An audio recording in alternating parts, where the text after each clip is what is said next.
Et salut les petits lapins, j'espère que vous allez bien, j'espère que vous avez la pêche. Bienvenue dans MJP Studio, le podcast, c'est Maxime Patton, je suis très content de vous retrouver comme à chaque fois.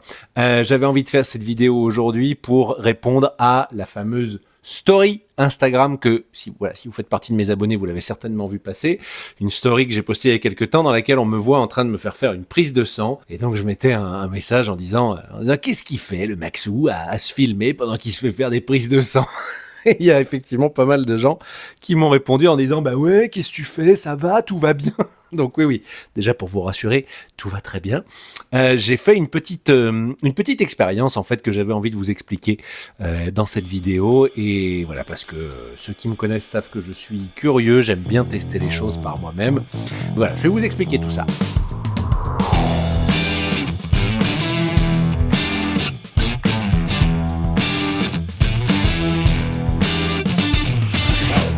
Avant de démarrer, encore une fois, donc merci beaucoup de regarder cette vidéo ou d'écouter ce podcast. N'hésitez pas à vous abonner, si c'est pas encore le cas. N'hésitez pas à liker cette vidéo une fois que vous l'aurez vue, ou tout de suite, parce que voilà, vous doutez que le sujet va être intéressant. Si vous me suivez, vous savez qu'on n'est pas là pour enfiler des perles, et qu'en général, on parle de sujets qui sont quand même profondément intéressants en rapport avec le biohacking, la santé, l'optimisation de la santé, le bien-être, etc., etc., etc.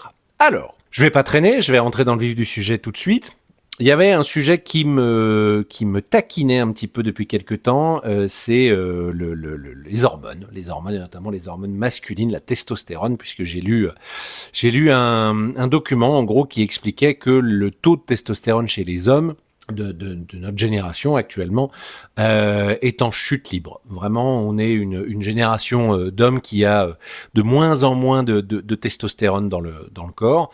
J'ai même vu des stats qui expliquaient qu'un homme de 30-40 ans en 2020-2025 a le même taux de testostérone dans le corps qu'un homme de 60 ans dans les années 80. Donc c'est dire à quel point le taux de testostérone a chuté drastiquement en quelques décennies, en 3-4 décennies, dû à plein de choses, dû à des perturbateurs endocriniens, dû à la multiplication des ondes de manière générale, dû aussi à l'alimentation, en majeure partie, même j'ai envie de dire à l'alimentation. On mange de plus en plus mal, dû aussi à un manque d'activité physique, une sédentarité qui augmente de plus en plus, avec des jobs de plus en plus sédentaires et moins de temps passé dehors à être actif, etc. etc. Bref, il y a tout un tas de facteurs environnementaux, personnels, psychologiques, émotionnels, physiques, qui font que les hommes ont de manière générale de moins en moins de testostérone dans le corps. Et ça se voit même, on a même, il y a des anthropologues du coup qui ont analysé ça, on a même une évolution, même déjà sur 4 décennies, hein, on a même une évolution physique, c'est-à-dire qu'on se retrouve avec des hommes qui, du coup, par définition, comme ils ont de moins en moins de testostérone, ils ont un taux d'œstrogène et de progestérone qui augmente, mais notamment les œstrogènes. En fait, si vous avez un taux de testostérone élevé, vous avez forcément un taux d'œstrogène bas, et si vous avez un taux d'œstrogène élevé, vous avez forcément un taux de testostérone bas. Il y a des ratios comme ça, des équilibres dans le corps. De la même manière, si vous avez un taux de cortisol, l'hormone du stress, entre autres, qui est élevé, vous avez un taux de mélatonine qui est bas, donc difficulté à s'endormir, cogitation, rumination mentale, etc., etc. Et si vous avez un taux de mélatonine qui est élevé, vous avez forcément un taux de cortisol qui est bas. Voilà. Donc la mélatonine étant l'hormone du sommeil, pour ceux qui ne le savaient pas. Voilà, si jamais je vous le donne comme ça. Donc la testostérone en chute libre chez les hommes de, on va dire globalement de ma génération, puisque moi je vais avoir 36 ans, donc je vais avoir 36 ans cette année, donc c'est ça. Donc effectivement, voilà, je disais des anthropologues qui ont analysé l'évolution même physique, et on se retrouve avec des hommes qui, petit à petit, ayant ce taux d'œstrogène qui augmente de plus en plus par rapport à la testostérone, il y a des caractéristiques physiques qui commencent à se développer, et notamment des caractéristiques physiques féminines, puisque l'œstrogène étant l'hormone féminine de prédilection. Et voilà, il y a des hommes qui se retrouvent avec petit à petit des seins qui poussent, des hanches qui s'élargissent, de moins en moins de poils, de moins en moins de barbe notamment. Voilà, tout un tas de critères qui vont se développer parce qu'un taux de testostérone qui est en chute libre. La problématique de ça, c'est que un corps masculin, je parle biologiquement, hein, un corps masculin a quand même besoin de testostérone, et qu'à partir du moment où il n'a pas suffisamment de testostérone, il va commencer à déclencher tout un tas de problématiques Et notamment, j'avais lu ça dans la revue médicale suisse il y a quelques années. Il y a pas mal de chercheurs qui se posent la question du lien entre un taux de testostérone trop faible et la prolifération des cellules cancéreuses au niveau de la prostate. Donc on s'est rendu compte qu'il pouvait y avoir un lien. C'est pas encore avéré, mais en tout cas c'est à l'étude ces dernières années. Il peut y avoir un lien entre un taux de testostérone trop bas et le développement de certaines maladies, notamment le cancer de la prostate ou cancer du testicule, ou voilà, au niveau des appareils génitaux reproducteurs masculins. Donc, pourquoi je vous parle de ça? Parce que pour avoir fait des check-up un petit peu aux alentours de 30-35 ans, machin, etc., j'avais demandé le taux de testostérone par curiosité. J'étais vraiment curieux de tester, je l'avais jamais fait de ma vie. Et je me suis rendu compte finalement que j'avais un taux de testostérone qui n'était pas si élevé que ça, effectivement. Il n'est pas catastrophique, mais il n'est pas si élevé que ça. Si je reprends, je vous le mets à l'écran en même temps, si je reprends une prise de sang que j'ai faite au mois de mai, je me souviens plus quelle date exactement, mais le mois de mai 2025, j'étais quand même effectivement dans la fourchette basse, puisque si on regarde, les valeurs de référence, c'est entre 8,33 et 30,19. Le 10-05 2025, j'étais à 10,87 nmol par litre. Il faut être entre 8 et 30. Donc, c'est pas catastrophique, mais c'est pas non plus folichon, on est quand même clairement dans une fourchette basse. Et donc j'avais fait faire ce bilan hormonal-là. Il faut savoir que globalement, il y a effectivement toute une série de symptômes qui peuvent accompagner un taux de testostérone trop bas.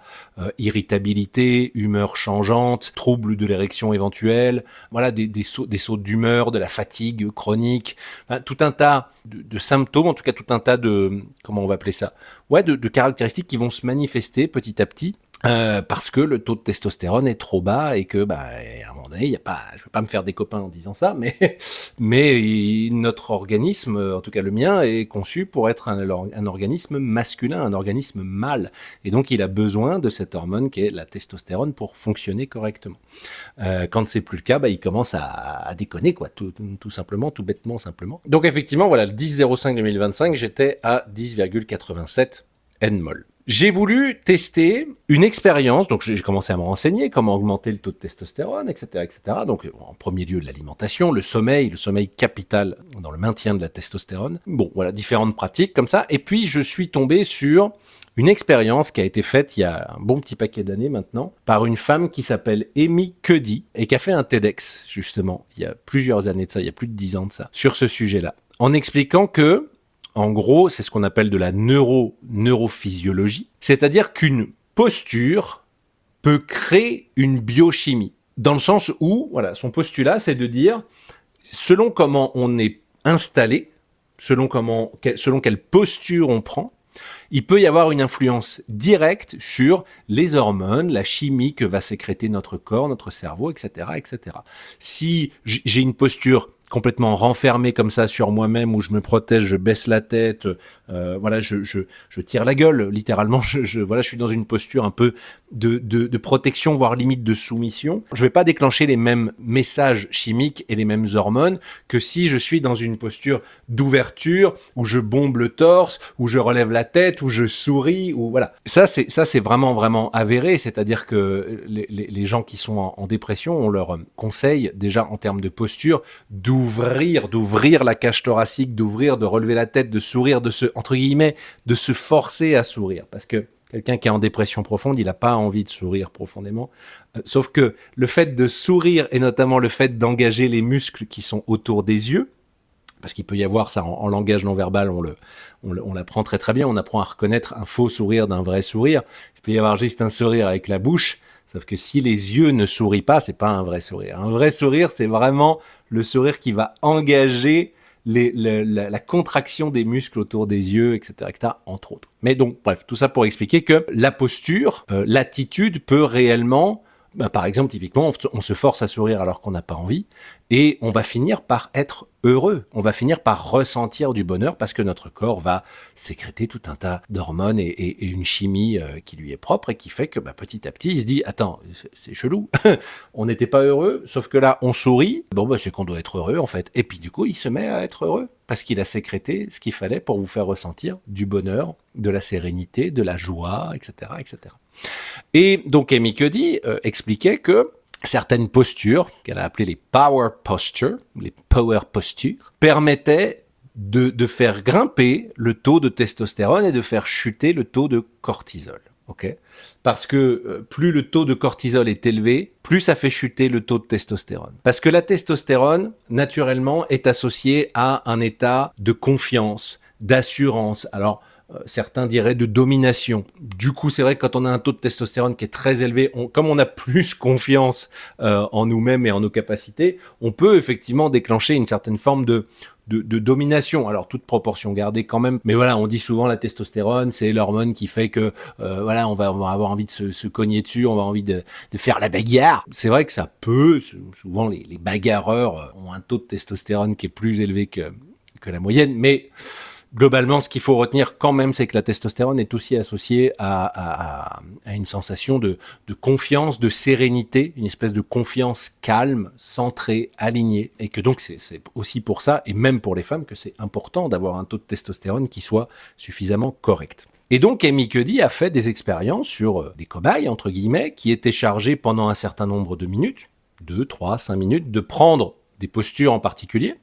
Donc soit effectivement comme ça, les mains sur les hanches, c'est-à-dire attendez, je vais essayer de le faire comme ça. Voilà, je sais pas si vous m'entendez toujours. En gros, voilà, vraiment, tac, vous voyez la posture dite de Superman ou de Wonder Woman, vraiment les mains sur les hanches comme ça, le bombe torsé, j'avais envie de dire, non, le torse bombé. On s'est rendu compte d'ailleurs, c'est hyper intéressant ce qu'elle dit dans ce TEDx-là, on a pris des gens aveugles de naissance, qui donc n'ont, entre guillemets, jamais vu de posture de victoire, de réussite chez certains sportifs. On s'est rendu compte que les sportifs, dès qu'ils remportaient une compétition, eh bien, ils avaient ce réflexe d'ouvrir les bras, d'ouvrir le torse, etc., de relever la tête. Et donc, Amy Cuddy, elle a demandé à des gens aveugles de naissance, dans leur corps, de mimer la posture de la victoire, ce que ça pourrait représenter pour eux, la victoire, la réussite, etc.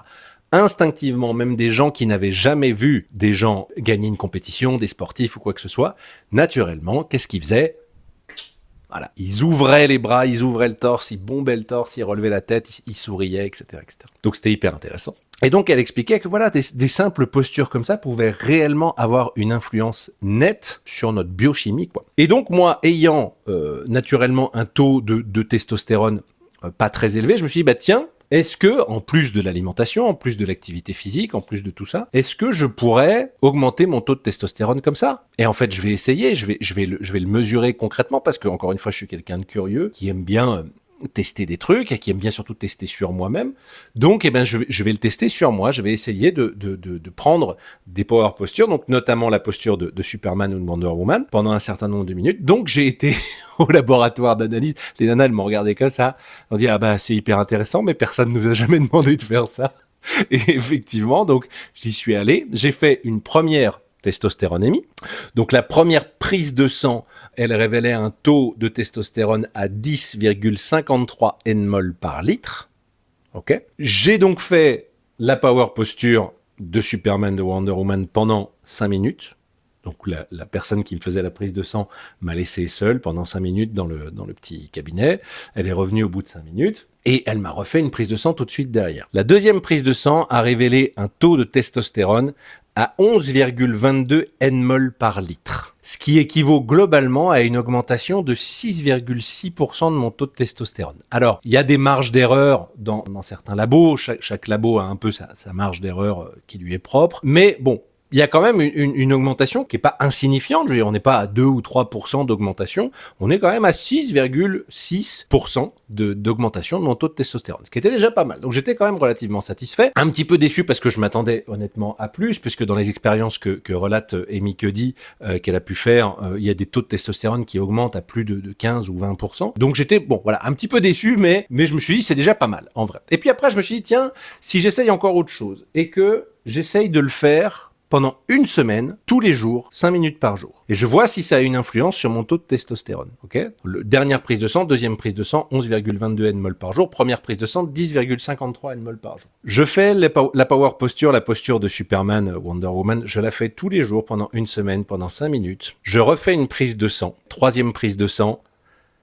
12,81 nmol par litre. Ce qui équivaut à, même si on prend la deuxième prise de sang, la dernière prise de sang que j'ai fait avant, donc la deuxième, ça équivaut quand même à une augmentation de 14,5% de mon taux de testostérone. Et si on se réfère à la toute première prise de sang que j'ai fait, c'est une augmentation de 22% de mon taux de testostérone. Donc, voilà, je me suis dit, au moins j'ai testé par moi-même et c'est quand même suffisamment significatif au point que je me suis dit, bah, je vais faire ça tous les jours en fait, je vais faire ça tous les jours de ma vie. Donc j'ai, le temps que ce soit une habitude, j'ai une petite alarme sur mon téléphone qui me rappelle de faire cette power posture. Mais voilà, j'avais envie de vous partager cette expérience parce que je trouve que c'est quand même absolument magique et c'est là qu'on se rend compte que le corps humain a des capacités absolument phénoménales de par lui-même, je veux dire effectivement. Et après, ces choses-là peuvent être encore amélioré par l'alimentation, par l'exercice physique, par la gestion du stress aussi, puisque effectivement le stress faisant monter le taux de cortisol, et ben, comme je vous expliquais tout à l'heure, ça fait baisser le taux de testostérone. Bref, voilà, vous avez compris, l'idée c'est d'avoir une hygiène générale de vie, on est bien d'accord. Mais le fait est que voilà, avec un exercice aussi simple que la power posture, qui est juste posture de Superman ou de Wonder Woman, donc les mains sur les hanches, et le but c'est d'avoir une posture détendue, sereine. C'est pas juste, comme dit Amy Cuddy, de projeter à ce que je pourrais ressentir quand je serai plus confiant, mais dans l'instant présent, là tout de suite, littéralement de se sentir plus confiant pendant qu'on fait cette posture-là. Et c'est comme ça que cet exercice y fonctionne. Donc voilà, je vous invite à faire cette expérience et à voir comment vous vous sentez. De votre côté, même les femmes, vous pouvez le faire, hein, c'est pas interdit, je veux dire. Mais voilà, je trouvais que les résultats étaient quand même suffisamment significatifs pour que ça vaille le coup de vous le partager. Et je pense que je referai, donc je vais faire cet exercice-là tous les jours, et je pense que je referai encore une prise de sang dans quelques mois, pour le coup, pour comparer, pour voir. Donc je vous tiendrai au courant s'il y a une augmentation encore plus significative de mon taux de testostérone, et ben je vous le partagerai avec grand plaisir. Voilà, j'ai réussi à faire une émission pas trop longue, c'est pour ça que je vais m'arrêter ici. En tout cas, j'espère que ça vous a plu, que ça vous a intéressé. Prenez grand soin de vous, n'hésitez pas encore une fois à vous abonner, à liker, à commenter cette vidéo, à partager même vos propres expériences. Et puis voilà, d'ici là, je vous embrasse, d'ici à la prochaine fois, d'ici à la prochaine prise de sang, hein. Je vous embrasse, prenez grand soin de vous, et à très vite. Ciao, ciao, bye bye.